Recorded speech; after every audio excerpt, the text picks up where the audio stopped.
Hey à mes animatroniques d'amour, vous avez été nombreux à me demander à ce que je fasse cette vidéo.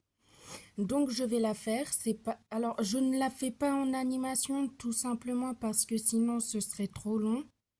Alors par rapport à mes problèmes de santé, justement, j'avais fait un sondage pour savoir qui voudrait que je parle de mon épilepsie, de mon diabète, etc.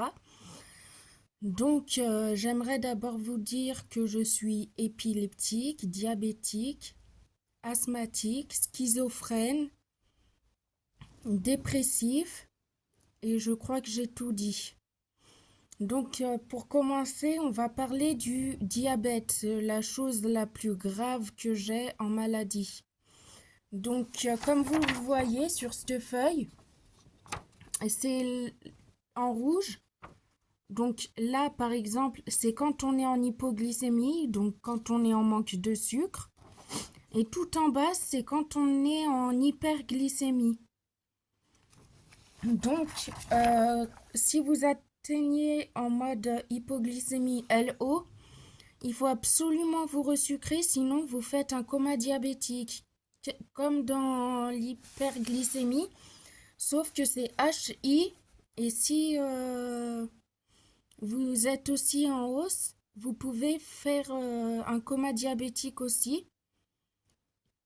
Ce que j'aimerais vous dire aussi par rapport au diabète, mon type de diabète, c'est le type 1, le type 2, pardon, parce qu'il y a deux types de diabète, le type 1 et le type 2.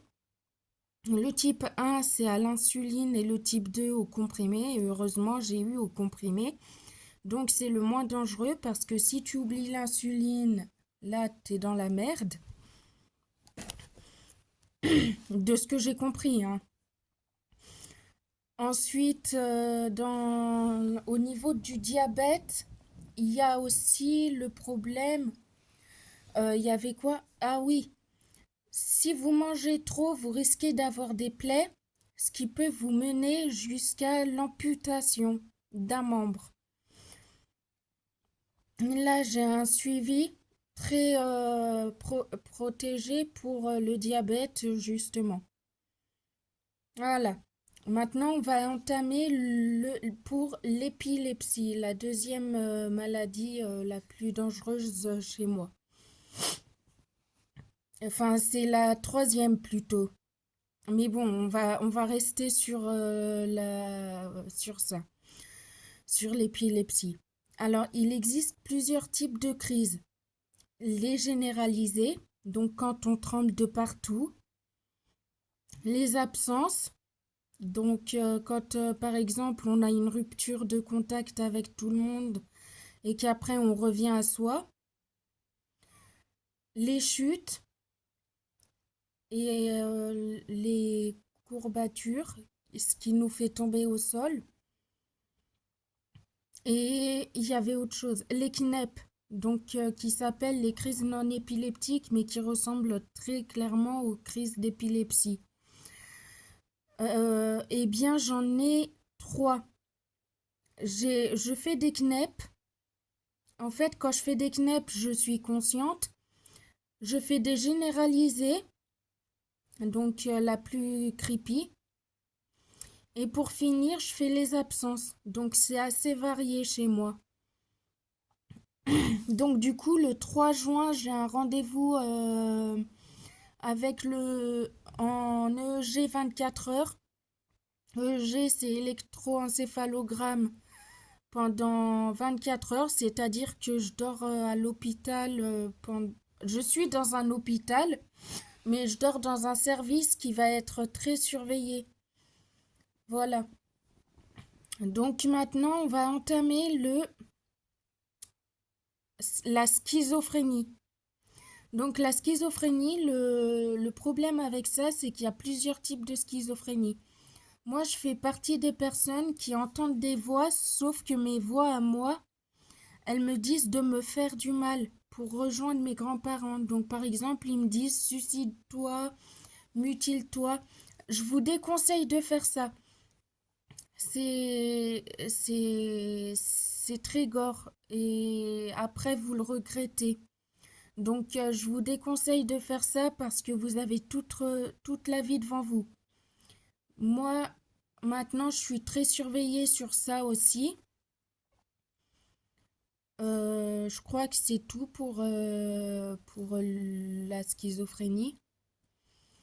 Ensuite, il y a l'asthme, comme je vous ai dit. Donc, les personnes qui ne savent pas ce que c'est que l'asthme, c'est quand on a des problèmes respiratoires. En fait, quand on suffoque à des moments, on est obligé de prendre de la ventoline. En fait, c'est un spray qu'on fait, on appuie comme ça et on aspire et on bloque la respiration un certain temps et normalement après ça revient la respiration calmement. Moi je laisse, c'est juste un protocole. Ensuite, oui, la dépression. La dépression, je pense que tout le monde sait ce que c'est. Quand on veut plus manger, quand on n'a plus envie de rien et tout. Et ben c'est mon cas, je prends des traitements pour ça malheureusement. Et je peux vous dire que ces traitements, bah, ça m'aide beaucoup, malgré le fait que j'aurais aimé ne pas les avoir. Et pour finir, il y avait un dernier truc que j'ai pas dit. Je fais de l'apnée du sommeil. Et là, en fait, en gros, l'apnée du sommeil, donc on se met à ronfler, on se réveille tous les je sais pas combien de fois parce qu'on a la respiration qui se bloque à un certain nombre de temps. Et du coup, quand tu te réveilles, bah, tu suffoques un peu, mais après, tu te rendors facilement. Donc, c'est assez compliqué et complexe aussi. Mais sinon, je crois que j'ai tout dit sur mes problèmes de santé. J'espère que au moins vous en avez appris plus sur moi et j'espère que je vous ai pas trop fait peur par rapport à ma maladie. Sur ce, je vous dis bye et passez une bonne soirée. Bisous, bisous mes animatroniques d'amour. Mouah.